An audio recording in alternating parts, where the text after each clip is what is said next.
ไม่ได้ครับพลาดลื่นตกสวัสดีนะครับสวัสดีพี่ๆน้องๆชาว YouTube ครับ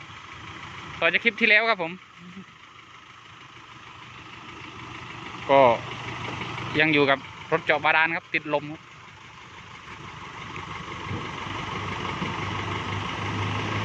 เดี๋ยวกำลังขุดฝั่งนั้นอยู่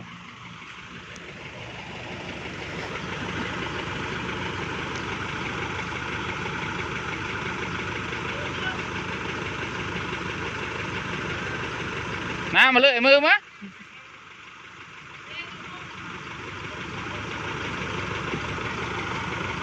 ก็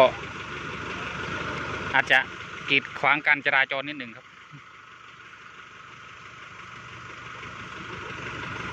ตอนนี้กำลังขุดครับฝั่งนั้น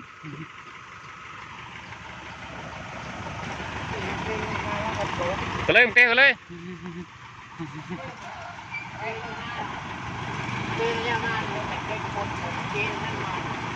แต่เจ้ามาด้านลาเนี่ยก็เรียกว่าแต่รถกับปรองรถยังปรองเนาะขนาดตะเทียนทั้งนั้นตะวันเจ้าตึกเจนเหรอไงเด้ไว้เจ้าฟังตึกเจนจำหน้าดิตะโกงกีวิ่งมาเลย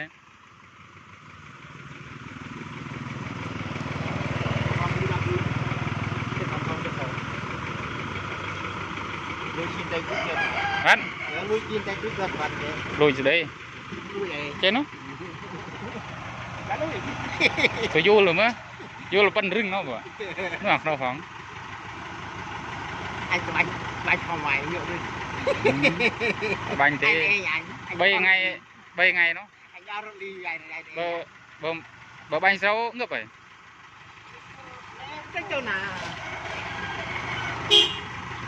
น่าจะชนแหนบยะมองมือเลยดิเห็นเลยได้เตรียมนี่ได้ก๊อปทำไมเราได้พุ่งเฮิมเนาะเท่าไรตาเท่าไรจี้จี้เลยยิงใจเลยนะจะนายมาเลยโอ้ทุกมันเอาจริงจริงท่านกินพุ่งจี้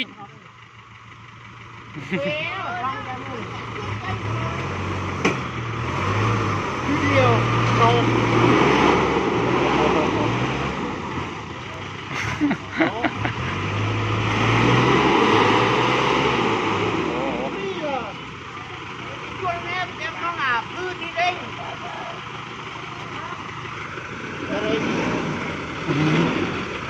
พวกเองมีโรคมีโรคไหมเนี่ยโรคเยอะเลยเองมีโรคเนี่ยจะเตี้ยน่ะว้าวนี่ก็ร้อนก้องก็รู้ฮะร้อนก้องก็รู้รถกินเลยดักเปล็ดอ๋อแหนมันค้ำคานครับเดี๋ยวจะเอาคันใหญ่ลากทำโจลตัวมือนะตะเทียนลูกตะเทียนจะมาเชนนั่นเดี๋ยวสิบุตรเอาคันใหญ่ลากครับคันเล็กไม่ได้เรื่องน้ำหนักไม่ได้ครับเบาด้วยจะปอดโม่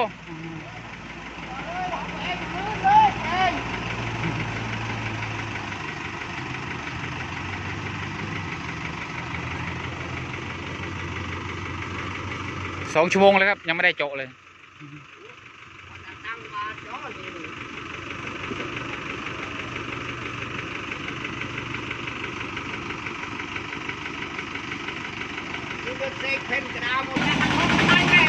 โอ้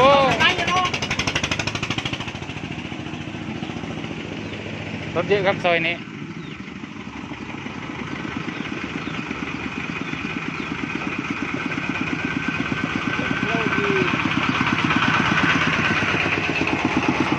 ตัวหน้าตะเทียงอ๋อกระสเมาดูคันใหญ่ครับ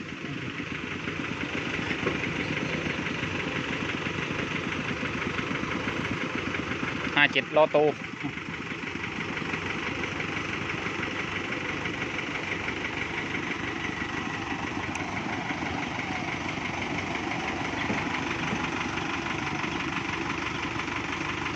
น่าจะเอาขนาดลาก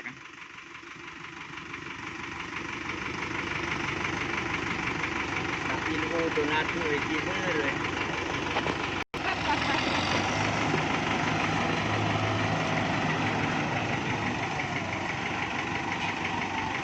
ต้องไม่เพียงตรงนี้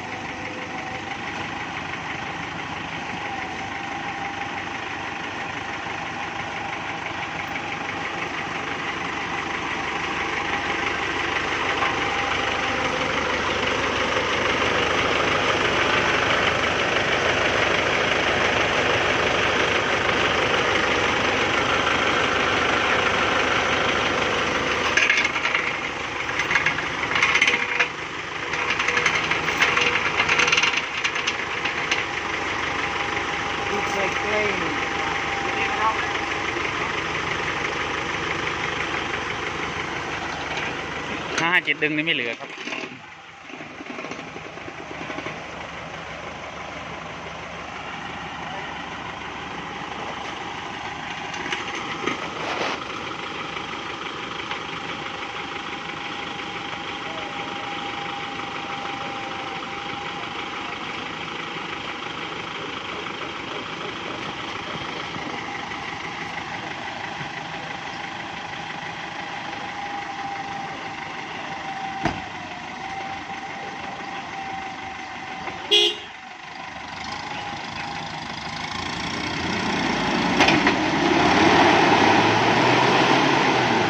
57ยังไม่ไหวเลยครับรุดเดี๋ยวโซ่รุด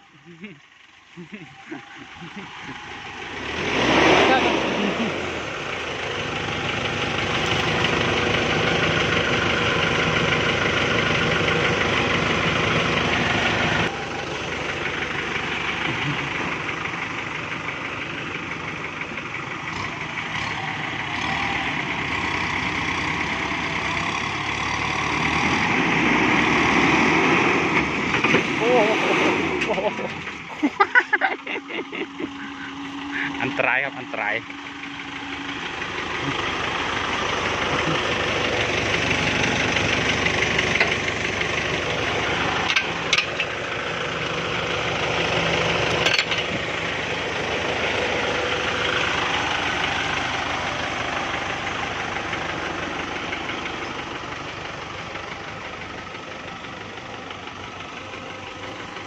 รถเข็นก็ลือเนาะแบบจะยก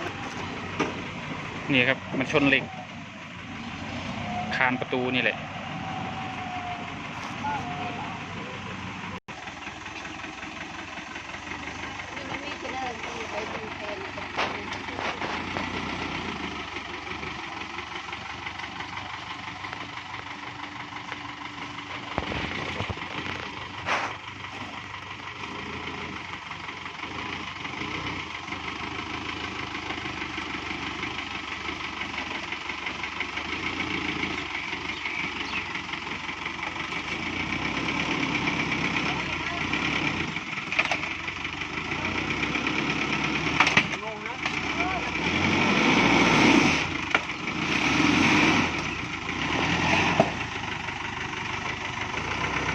รอบนี้น่าจะได้ครับ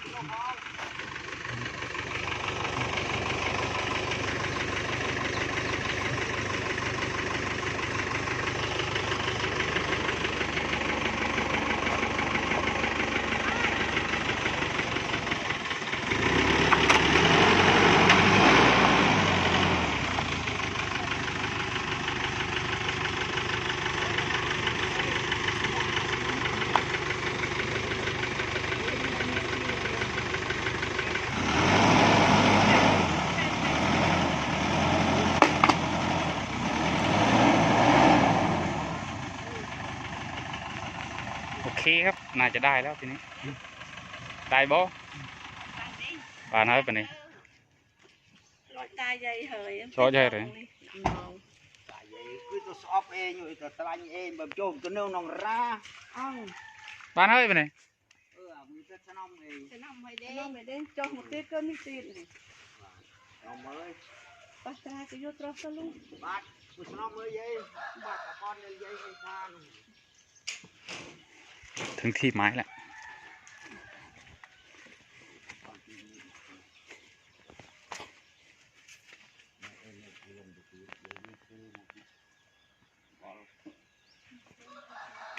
โอ้เละครับตุ้มเป๊ะ